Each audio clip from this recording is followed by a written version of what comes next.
Thanks for watching News 12 on your side. Happy holidays from Parker's Kitchen. Sending a world of good wishes to our invaluable team members. Thank you for making Parker's the best place to work and shop. Live from Augusta, you're watching News 12 live at 5. Fires are happening all over our area, a lot of them. What the Red Cross wants you to know to stay safe in just a moment. Good afternoon, I'm Meredith Anderson. Before we get to that, we are in a stretch of colder weather and some potential rain chances. Riley, before we get to those rain chances, the end of the week should be dry, but we're still talking about these cold temperatures, right? It's been an abnormally cold start to our January, Meredith. Actually, about 8 degrees below average. We've had multiple days below freezing, at least with our low temperatures. So it has been unusually cold for us. So that weekend rated just a bit. All right, thanks for that, Riley. Traffic still being affected after power lines were pulled down on Bel Air Road by a truck that was helping to clean up damage from Hurricane Helene. The Columbia County Sheriff's Office said a live wire was pulled down. Dangerous situation. Your Hallie Turner joins us now live near the scene. Hallie, there was a change just before we came on air. Yeah, Meredith, within the last 2 minutes, I'm going to step out of the way, they just opened up the roads again. They've got the power pole back up right here next to the Piedmont sign. Luckily today, no one was injured. That's the big takeaway, that no one was hurt today. But they're still out here. By they, I mean a lot of the power companies. You got WOW, you got AT&T, Fairway Electric. They're all out here, Columbia County Sheriffs. They're still out here kind of putting up those cones. But here's the thing. You're going to see this big truck right here, this big debris truck. Let's show you this. Sydney and I were talking just a minute ago. These power lines that come across the street, they all vary in height. So you want to make sure you're super careful when you're driving up next to one and you're driving up under one of those power lines with the truck. And that's because, if you're not paying attention, some of these trucks have a lot of debris in them, just like that one, and they could clip that power line again. We hope that's not the case, but as you're driving up under these, it's just a good reminder to just kind of pay attention because they all vary in how they are situated across the streets. So again, the streets are open back up. It's a busy Wednesday out here. It's after school activities. We've seen a lot of school buses from Columbia County come through. It's also church night, so people are trying to get home from work and kind of head out the door to church and any other after school activities they've got. But the big thing to know here is that everyone is safe. They got this power pole, a brand new power pole, up within 5 hours. They've been working all day on this. Traffic hasn't really gone to a standstill at all. But you just want to make sure that you're careful as you're driving up under these debris trucks because they're still moving, they're still picking up debris. So as you're on the road, just pay attention. Anytime you're talking about live wires, that's a dangerous situation. So grateful that no one was hurt. Thanks for that update. The mornings this week have been cold, and some people are using space heaters or even their fireplace to heat their homes. And here, there are more home fires this winter in parts of our area. Just in the last month, the Red Cross says it has responded to 40 home fires in our area. 40. Your Kennedy Payne is live in the newsroom with what a busy season it's been. Kennedy. Yeah, Red Cross has been working around the clock for the past several months. They went from assisting families after Hurricane Helene to a very busy winter season. The number one cause of house fires is cooking, but during the winter months, it ramps up to heating. During the winter, Red Cross sees a 30% increase in house fires. The CSRA is no exception to this. Red Cross says their top counties with the most house fires just in the past month are Richmond County with 11 fires, Columbia County with 6 fires, Burke County with 4, and McDuffie with 3. Susan Everett has been the executive director for the Georgia American Red Cross for almost 8 years. She says this year seems to be the busiest for home fires. Unfortunately, with home fires, some of them aren't caught in time. They happen very quickly. A whole home can be destroyed in a matter of seconds. And in our area, we've had 7 fatalities from home fires just since in the past 6 months, which is an increase, which we normally do. So not only are we having more fires, we are having more fire fatalities as well. Luckily, there are some easy ways to avoid these house fires. We asked Susan what some of those are, and all new on News 12 at 6 o'clock. Find out how to keep your home safe during this dangerous winter season. Anytime there's a fire, it's disconcerting, but a fatal fire, that's even worse. We'll take all the tips we can get on keeping safe. Thanks for that, Kennedy. We are looking forward, of course, to that advice. A suspect been arrested in connection to a home invasion and shooting. It happened yesterday in Grovetown. Police say a second person is now wanted tonight in connection to the shooting that sent one man to the hospital. That shooting happened at the Joyner Crossing Apartments, where police say two men came into the apartment and then shot the victim in the chest. We're told he did not appear to have life-threatening injuries. Multiple people were in that apartment, including an infant, but no one else was hurt. 20-year-old Isaiah Bautista from Augusta was found and arrested near Windsor Spring Road and Meadowbrook Drive in Augusta. Bautista had a gun at the time of his arrest, along with multiple outstanding warrants in Richmond County and Reedsville, Georgia. Officials are looking for a second suspect in the shooting whose name was not released, but is said to be around the Deansbridge Road and Meadowbrook Road areas. After more than a year of war and many months of negotiation, an elderly woman who was reported missing in Batesburg has been found dead. The Saluda County Coroner's Office says 82-year-old Edwinton Henderson was found on a street near the city limits of Batesburg-Leesville. Her loved ones reported her missing around 6:30 yesterday morning. She was last seen Monday. SLED and the coroner's office say that there are no obvious signs of foul play. Henderson is believed to have suffered a serious medical issue. It is a coordinated dance in the sky, and we are about to get a backstage look at the way Delta gets its planes in the air. That and more in just a moment. Riley? Well, we're expecting a breezy Thursday, and then we are anticipating at least a little bit of rain to show up for the weekend. We'll have that full forecast coming up. Time and Temp, brought to you by your First Alert weather team. The Bojangles Chicken Rice Bowl. Atlanta leaders are calling their response and preparation for last Friday's snowstorm a major success. Atlanta received 2.1 inches, the first snowfall over an inch since 2018. Those living around the Atlanta area reported 2 to 3 inches, as, of course, people who live there took heed of the message of staying off the roads. We had more snow this year than we did in 2014, but the response was a lot better and more coordinated. I just want to reiterate how important it was for folks to stay home during the snow event. We asked you to stay home, Atlanta, and you did. Atlanta DOT pre-treated the roads just like the Georgia DOT did here around our area. That made quite the difference if you were out and about it, as so many of us were. But Riley, we all remember those pictures of Atlanta, people stranded on the side of the interstate, and they ran out of gas. It was just a disaster. So this snowstorm was a success story. Definitely a lot better, Meredith. I think we can say the same for our area last Friday. I think a lot of people did stay off the roadways, thankfully, and people were able to just kind of stay home, let that system pass by, and really only tallied up to an inch of snow for us here in Augusta late last Friday. So just a little minimal winter weather for us, but any little bit does make a big impact for us. Now, what's impacting traffic right now? We head past MLK Monday. All right, thanks, Riley. We are getting a behind-the-scenes look at the very well-choreographed dance Delta Airlines does to get planes in the air. Tracy Hutchins reports from Atlanta. You ready to go? With smiles on faces, it's time to shine. Thank you.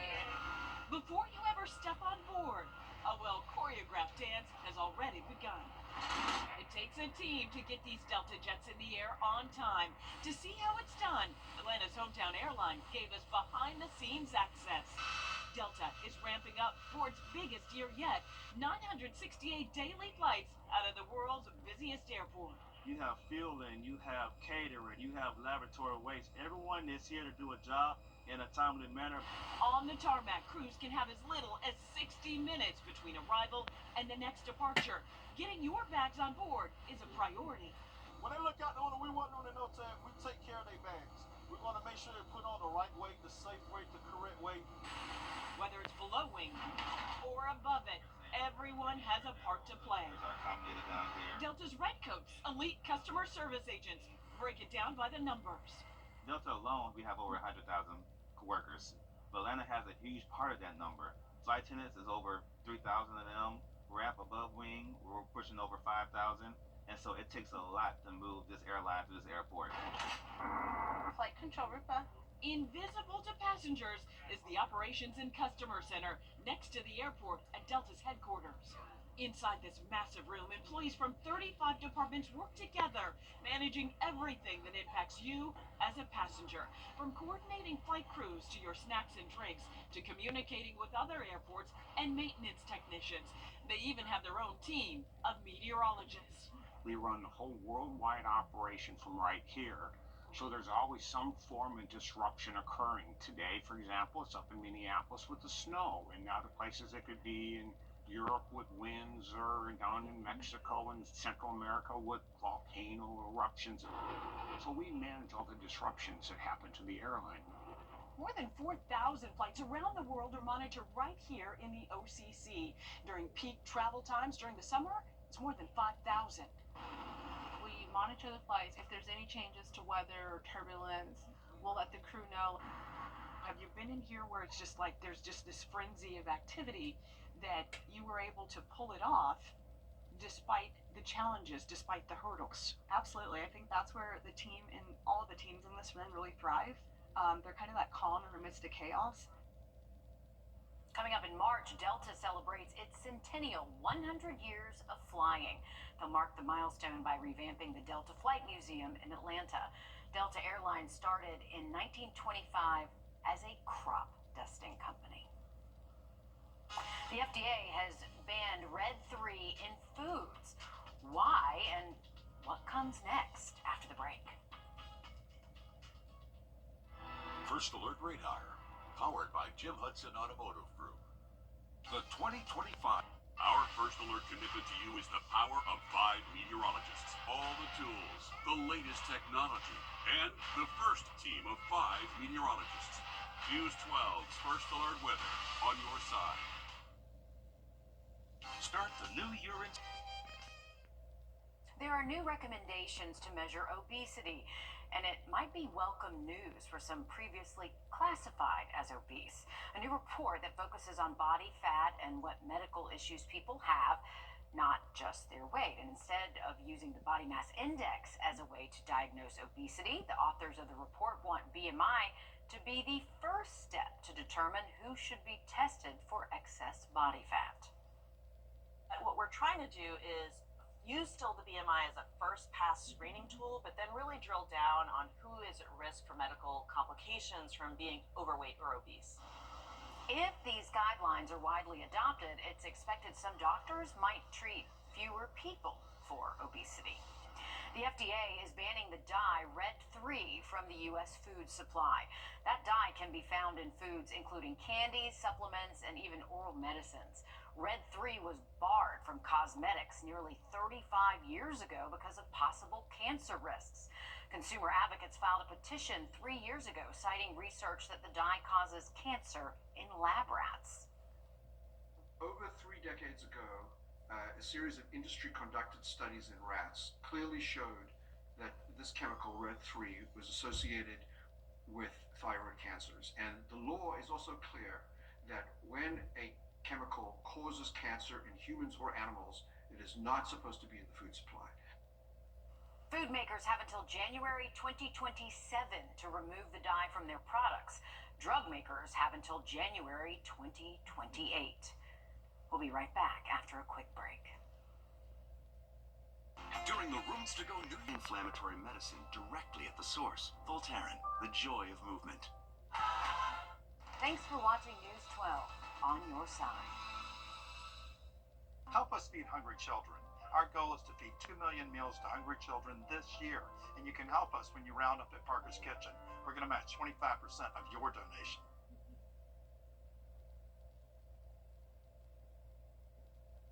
You're watching News 12 live at 5. Continues. Well, live at 5, this video shows what appears, or we're going to show the video of what appears to be a gun falling to the floor during a fight at Butler High School. Now parents say they're concerned for their children. Good evening, and thanks for joining us here live at 5. I'm Wrdw. The video that we're going to show you was posted on social media yesterday, the same day the Richmond County school system sent home a letter to parents. Your Audrey Dickerber joins us here live from the newsroom. Audrey, have you been able to find out anything further with this?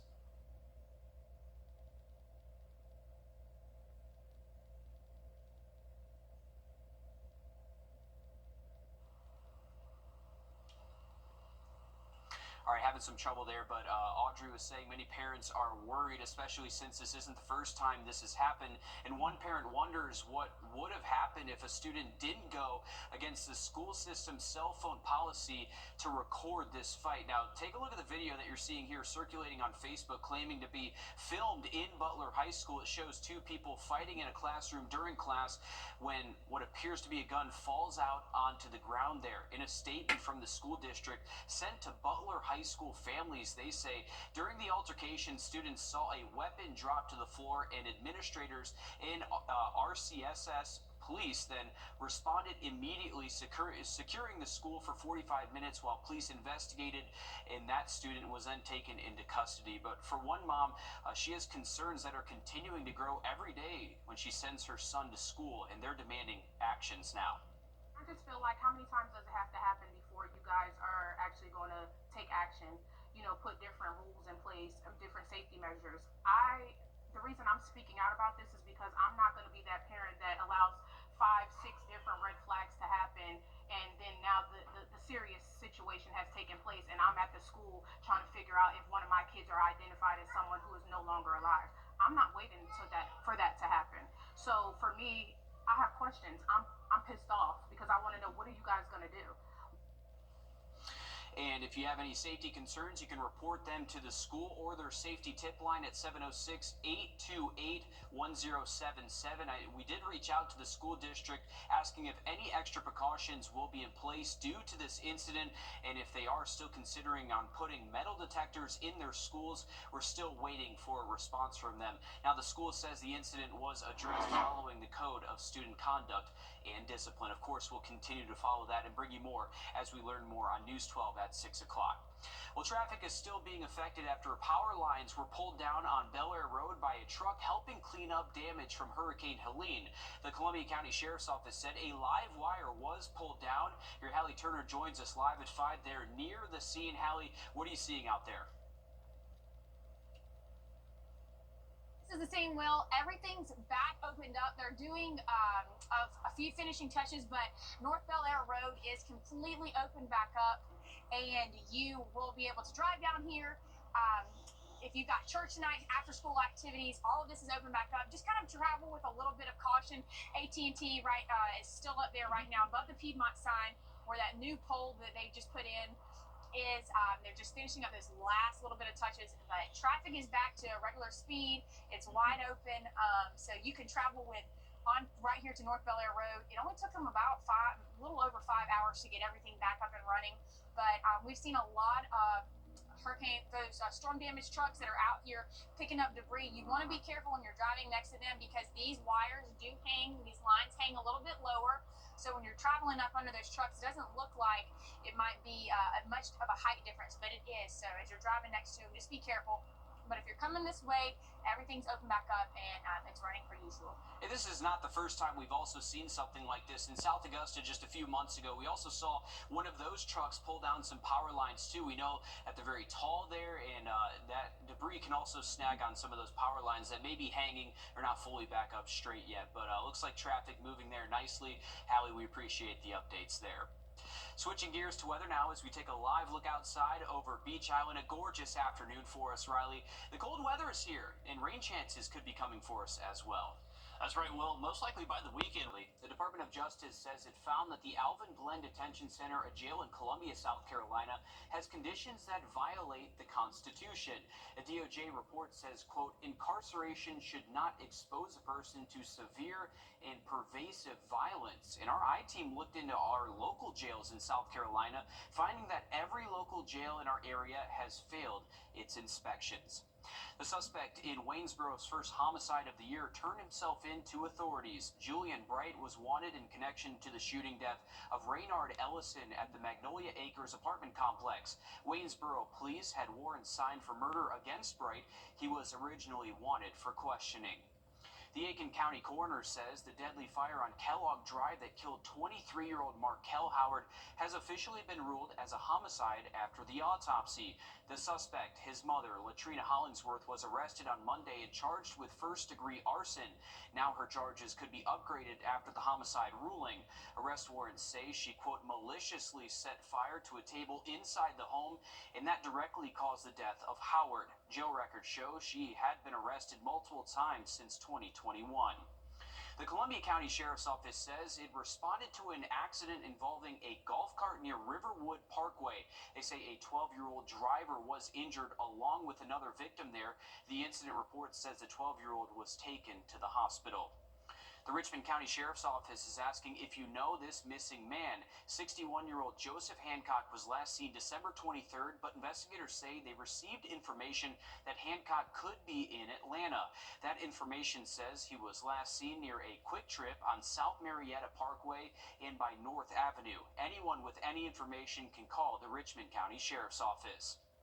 Georgia Governor Brian Kemp is laying out his plan for new health care proposals for the year. Your Abby Kasoris has more. Instead of expanding Medicaid under the Affordable Care Act, Governor Brian Kemp's Georgia Pathways program offers insurance for low-income working Georgians. Today, he made it clear on the direction that he wants Georgia to take. House and Senate Republicans standing by Governor Brian Kemp as he lays out a plan to expand eligibility for Georgia Pathways to children and mothers, as well as adding paternity coverage. The old system is not working, and the other side, their only answer to any of this is they want government-run health care, and I am not in that boat. A study from Forbes Advisor finds Georgia is the worst state for access to health care. 15% of Georgians choose not to go to the doctor because it's too expensive. 12% don't have insurance. 12 doctors per 10,000 people, they say, is not enough. House Minority Leader Carolyn Hughley says Republicans have failed Georgians as it relates to health care. Well, I applaud the Republicans for being loyal to their governor. But in that loyalty, we are not helping Georgians. Last year, Republicans broke from their party to join Democrats on the issue of Medicaid expansion. With this signal from the governor, we might not see that split again this year.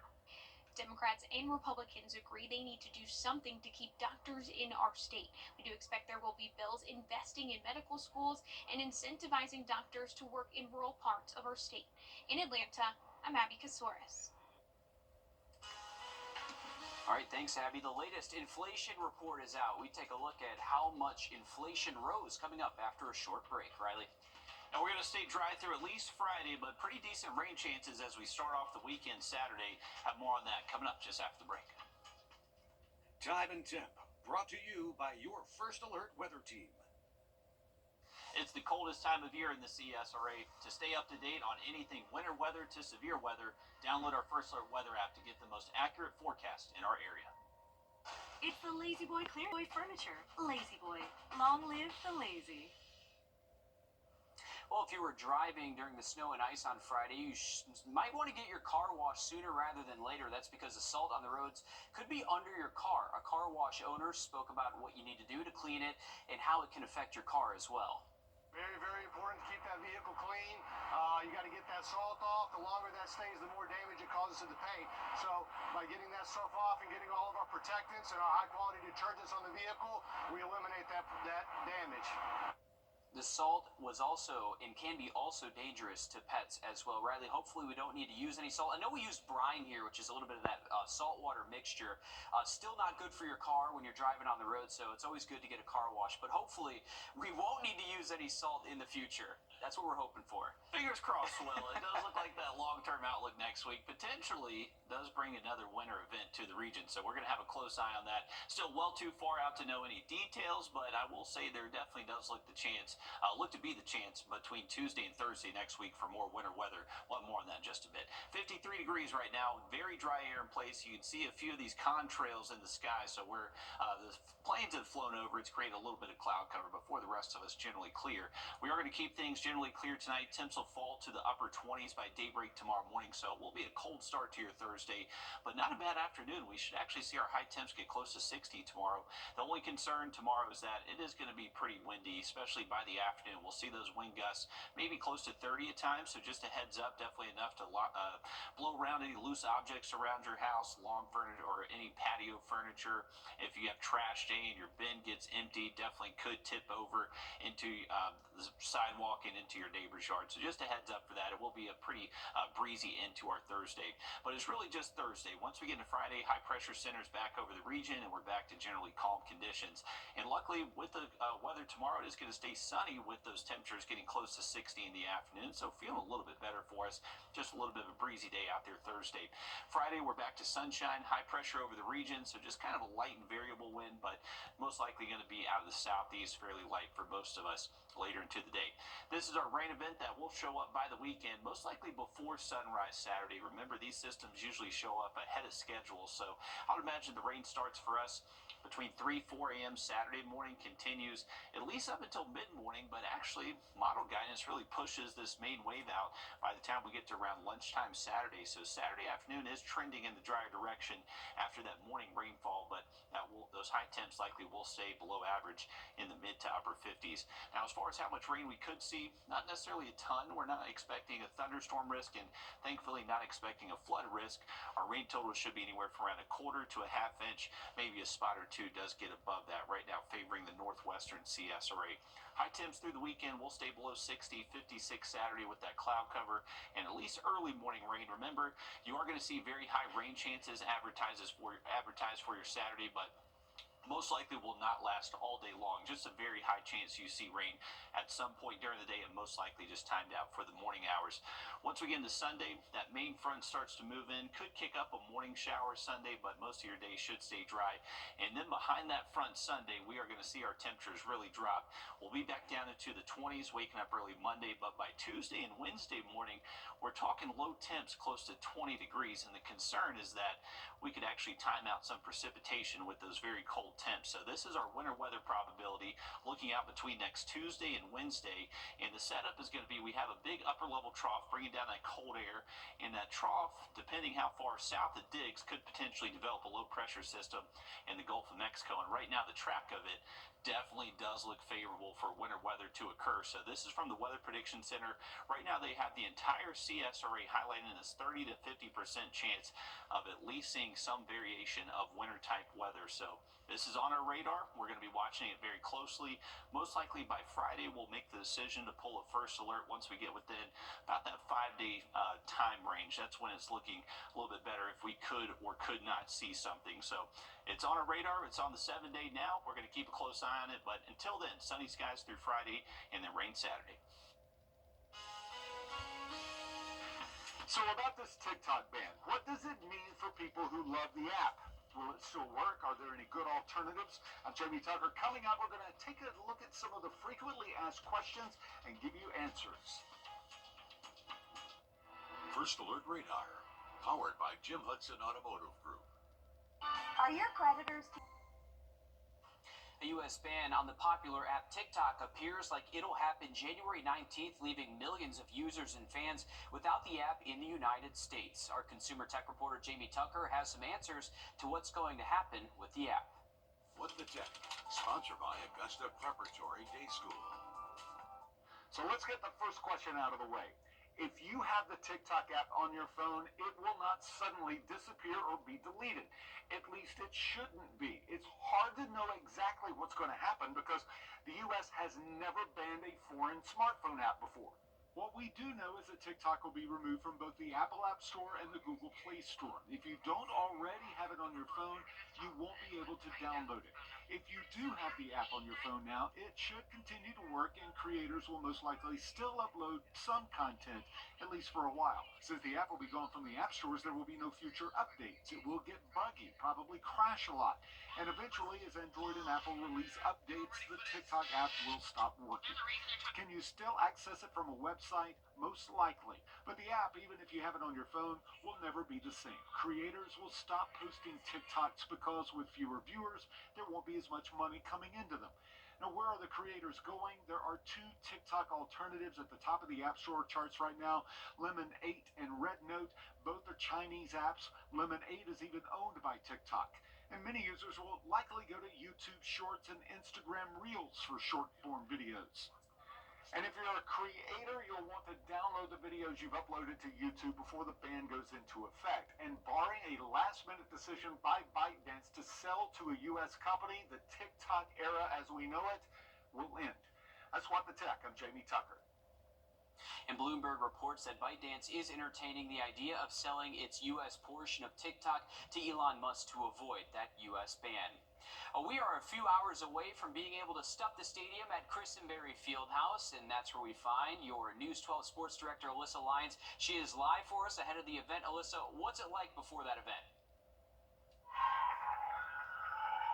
Hey, this is a pretty exciting event. They've done this for 4 years now. Dick Mitras started this back 4 years ago because he really took the idea from those teddy bear tosses that we see at the minor league NHL level and thought the idea was really, really cool. He wanted to bring this to the stadium and give a little bit of a stuff the stadium feel. So every time that you come here tonight, you'll be able to, upon that first bucket, you'll be able to take your teddy bear, whatever you brought, and toss it out onto the court. Then it'll get picked up by a lot of students, and any community members are able to come out here and bring an animal too. And there's really no limit on the stuffed animals. It goes to local charities, but they did kick Dick Mitras out from helping at the end of the game. Here's why.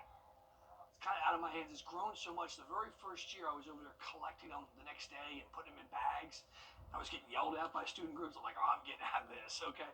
No, so our student groups, they're behind it all. They bag them up and make sure it gets to the right places. I'd love to get 23, 2400, and our student groups really get behind it, and it's an exciting thing. And one year, it was a free throw, okay? We didn't know what to do, so it's the first made basket, and we look forward to having a great crowd.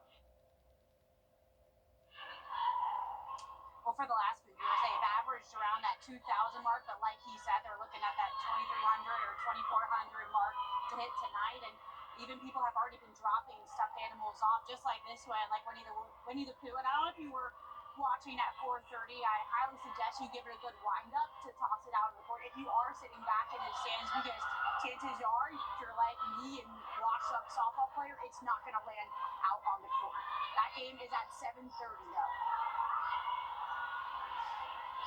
Alyssa, and looking forward to another great game. It's always so fun to see him toss those teddy bears onto the court, and yeah, you definitely got to wind it up and get a good toss out there, especially if you're a little bit up in the stands.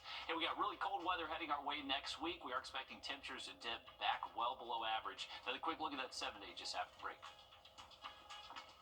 Brace for less. If you Welcome back, folks. Take a look at the Savannah River and the 13th Street Bridge. A very calm afternoon right now. You can see the Savannah River, a good reflection shot there. We do have temperatures anywhere from the upper 40s to near 50, 47 being reported out at Bushfield. That's one of the cooler spots, but temperatures will be dropping as we head into tonight, most likely getting into the upper 20s by early tomorrow morning. Looking ahead, you can see for your Thursday, we're going to see sunshine, but it is going to be pretty breezy. We'll hang on to calmer conditions Friday, and then heading into the weekend, looking much more likely to see that wet weather show up Saturday, so a heads up for you. But clear skies tonight. It will be a nice day despite it being a cold start and a breezy finish to our Thursday. We'll hang on to lots of sun and those high temps. We'll get close to 60 into the afternoon. Sunny skies through at least your Friday, but that rain will show up as we head into early Saturday morning.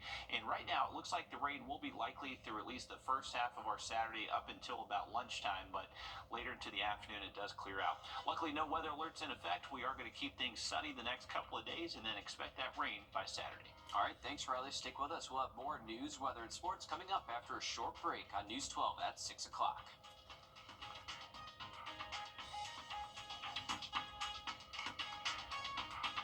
Introducing the First Alert Radar Network. With up to 10 times the resolution of other local radars and technology that can pinpoint right down to your street. First just got faster. Life's busy. Off is not an option. You need to be on. On time, on the go, on the call, or just ready to play on. Life's waiting. Power on with Batteries Plus. Visit one of over 700 locations today. Break up with your old